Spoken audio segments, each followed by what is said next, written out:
안녕하세요. 시댁이야기 라디오입니다. 정말 어렵게 이혼을 결심했습니다. 라는 사연을 보내주셨습니다. 안녕하세요.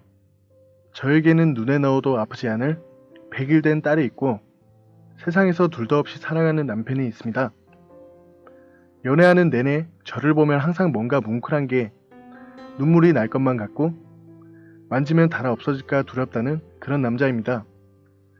임신 내내 퇴근하면 제 손발 주물러 주느라 바쁘고 항상 예쁘다 예쁘다 아이에게 이야기해주는 그런 사람이지만 저는 그런 남자와 이혼을 하기로 결심했습니다. 저는 소위 말하는 언청이, 즉 구순 9개월을 가지고 태어났는데 저희 부모님은 아이가 생기지 않아 고민하다 남자아이를 입양해 키우다 뒤늦게 갑작스레 생긴 늦둥이로 세상에 태어났습니다. 제가 잠들면 더 예쁘게 낳아주지 못해 미안하다며 머리맡에서 우는 엄마와 그런 엄마를 말없이 안아주는 아빠가 있고 누가 동생 괴롭힐까? 제가 고등학교를 졸업할 때까지 눈에 쌍심지를 켜고 있던 오빠가 있습니다. 태어나서 100일, 6살, 20살 총 3번에 걸쳐 수술하고 이가 나면서부터 엄마가 치과에 데리고 다니며 20살까지 교정치료하며 그렇게 자라왔습니다. 사진 찍으면 양 입꼬리 수평이 달라서 예쁜 입술이 아니라 빨간 립스틱은 꿈꿔보지도 못해 조금 서운하기도 하지만 그래도 자세히 보지 않으면 못 알아볼 만큼 병원 찾아다니며 수술시켜 주시고 연예인보다 고르고 예쁜 치아를 가질 수 있도록 해주신 거에 대해 항상 감사했습니다. 속상해 하시는 부모님 볼 때마다 신은 공평하다며 너무 예쁘니까 심술 부리셨나 보다 하며 웃으며 농담하고 넘어가곤 했습니다. 그래도 항상 당당해라. 누가 너에게 뭐라 이야기하든 네가 잘못한 것도 창피한 것도 아니다. 라고 말해주는 오빠도 있기에 저는 그렇다 생각하며 살았습니다. 이것만 제외하자면 어디 가도 빠지지 않는 외모라고도 생각하면서 긍정적으로 살았습니다. 1년의 연애에 이 사람과 함께라면 노년까지도 행복할 거라 생각했고 그런 그림이 그려지는 사람이기에 결혼도 망설임 없이 했었습니다. 일찍 사회생활을 시작해서 28에 모은 돈이 7천만 원이며 남편은 어머니께서 관리해 준다 했는데 모으지 않고 어디론가 다 쓰시고 없어서 2년 전부터 모아 3천을 모았죠. 집은 남편 혼자 쓰던 20평대 아파트가 있어서 거기로 들어가 살자 하고 둘이 있는 돈을 모아 리모델링, 가정가구, 예식장 촬영까지 하게 되었습니다. 저희 부모님은 남편의 인성과 인성을 너무 마음에 들어 하셨고 딸이 결혼한다니 아파트 사주시겠다는 걸 남편이 한사코 거절하고 남편 집에서 시작했습니다. 시아버님은 그래 결혼하냐? 그래 잘 살아라 하시곤 쿨하게 인사 자리가 끝났고 시어머니는 그냥 아무 말씀이 없으셨으며 뭔가 잔뜩 화가 나신 그런 상태였던 것 같습니다. 시아버지는 예단 필요 없다 하셨고 시어머니는 1,000만 원 드렸는데 하나도 돌아오지 않았고 저는 아무것도 받지 않고 그냥 남편과 둘이 했습니다. 상견례 자리는 밥이 어디로 들어가는지 모르게 코 박고 밥만 먹었고 저희 부모님이 뭐라 부르셔도 시부모님 두 분 다 단답형으로 대답하셨습니다. 그냥 둘이 같은 자리에 계신 것 자체가 너무 언짢아서 상견례고 뭐고 빨리 벗어나리라 생각하고 계신 듯한 그런 분위기였습니다. 남편이 평소 저에겐 유순했지만 나가서는 조금 냉철하고 딱 부러지는 성격이라서 이미 시어머니께 이것저것 말하고 난 뒤였던 건지 당시에는 어머니 성격을 잘 몰랐던 게 지금 이렇게까지 되었네요. 시어머니에게 아들은 하나뿐인 남편의 대신이었고 그래서 모든 걸 의지하고 아들이 이렇다라고 말하면 남편에게 순종하는 여자처럼 그렇게 따라가는 거죠. 그런데 그런 아들에게 결혼할 여자가 생긴 것이고 시댁에 가 있는 순간순간 남편이 보이지 않으면 시어머니는 본처가 되었고 저는 유부남을 꼬신 불륜녀가 되었습니다. 그리고 그 사이에는 한 살 많은 미혼 신우도 끼어 있었고 이야기의 시작은 항상 제 외모부터였습니다. 시댁에 오면 남편은 저에게 일 못하게 했으며 결혼 전에도 본인이 어머니가 밥 차리면 도왔고 집안일도 도와주곤 하는 것 같았고 그래서 넌 친정 가서 장모님을 도와라고 그렇게 하는 거라고 말했습니다.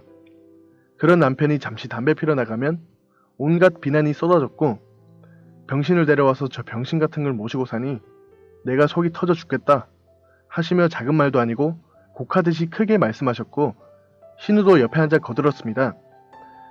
잘못하다 애라도 생겨서 언청이 낳는 거 아니냐며 어휴 우리 동생 불쌍해 죽겠다 하며 제가 분명 그 자리에 있는데도 없는 사람 취급하며 말합니다.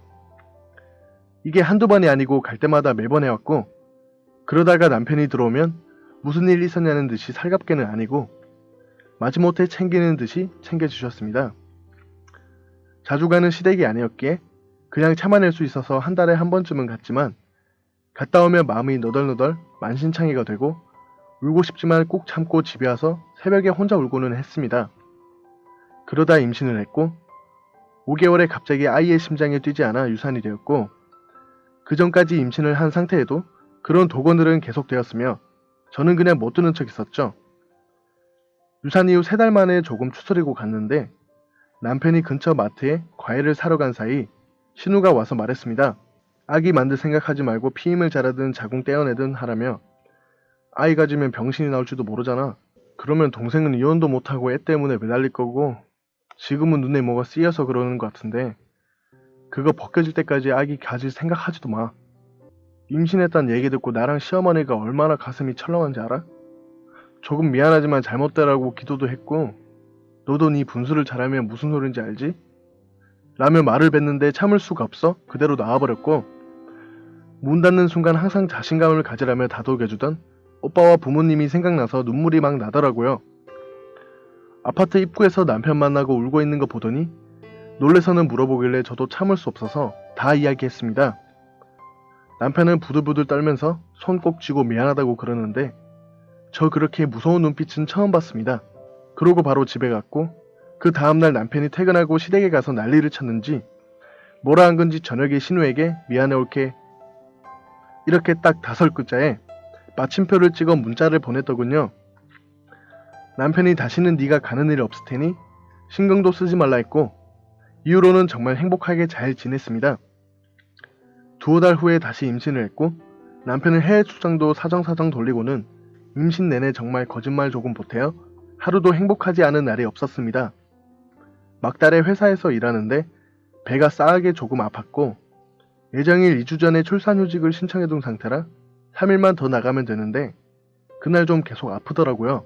그래서 혹시나 싶어 병원에 가려고 반차를 내고 갔지만 병원 로비에서 신우를 딱 마주쳤어요.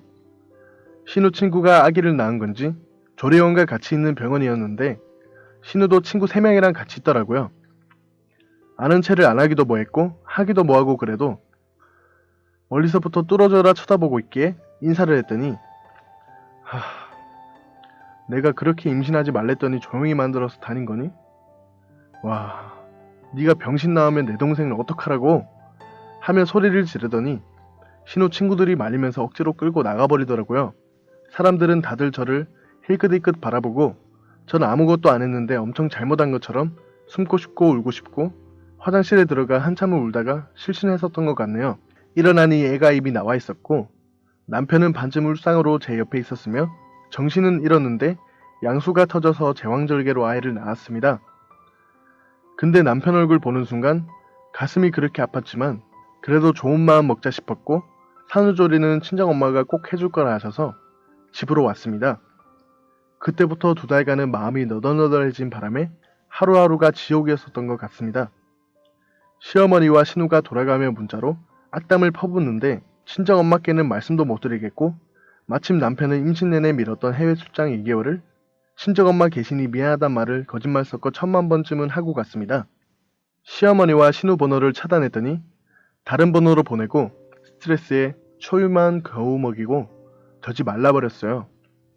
그렇게 아이가 70일쯤 남편이 입국하고 저와 아이가 보고 싶어 총알같이 집에 와서 입이 귀에 걸린 남편을 보고 차마 그 이야기들을 꺼낼 수가 없었어요. 그렇게 2주를 매일같이 이쁘다며 아이를 먹어버릴 기세로 이뻐하고 고생했다며 저를 업고 다니는데 멍청하게 말 못 꺼내고 벙어리 냉가슴 앓고 있다가 우울증이 오는지 아이가 우는데도 멍하니 있게 되더라고요. 그냥 행복한데 마음이 뻥 뚫린 것 같고 웃어도 웃는 게 아니었고, 근데 그 모습을 엄마가 온지도 모르고 울고 있는 애 앞에 두고 쪼그려 앉아서 다른 곳 바라보며 울고 있는 제 모습을 보고 뭔가 이상하다 느끼신 것 같았습니다. 엄마가 보시고는 무슨 일이냐고, 힘드냐고 왜 그러냐고 묻는데 본물 터지듯 그 이야기들을 쏟아지고 가장 상처받을 저희 엄마에게 하지 말았어야 할 이야기를 했고, 집에서는 당연히 난리가 났습니다. 새언니 먼저 전화 오고 저희 집으로 오고 저녁에 오빠랑 아빠가 오시고 온 가족이 다 와 있으니 남편은 어리둥절 하다가 우리 아이 보러 왔냐고 이쁘지 않냐며 말했어요. 저는 새언니가 데리고 와서 새언니 집에 있고 아이는 엄마가 보고 아빠와 오빠는 남편과 이야기한다고 데려가서 결국 내린 결론이 이혼이네요. 남편은 절 설득하려 하지도 않고 그저 미안하다고만 하며 아빠와 오빠는 시어머니와 시누에게 소송 걸고 이혼하는 게 좋겠다고 하시고 저는 남편이 너무 좋지만 남편을 보면 그 독원들 생각이 떠오릅니다. 새언니 소개로 지금은 상담치료 다니고 있는데 남편 얼굴을 보면 자꾸만 생각나서 우는지도 모르게 자꾸만 울고 있으니 남편도 많이 괴로워합니다. 제가 다 나으면 괜찮겠지만 감기가 낫듯 약 먹으면 나아지는 그런 것도 아니고 마음이 너무 아프네요. 저는 그렇게 하나뿐인 사랑하는 제 남편과 마음에도 없는 이혼을 하지만 다른 방법은 없는 거겠죠? 너무나도 답답하고 우울한 마음에 사연을 보내봅니다. 라고 사연을 보내주셨습니다. 사연 보내주신 분께 힘내시라고 말씀드리고 싶고 앞으로는 좋은 일만 가득하시길 바라겠습니다. 제 영상을 시청해주셔서 감사드리며 구독과 좋아요는 큰 힘이 됩니다. 감사합니다.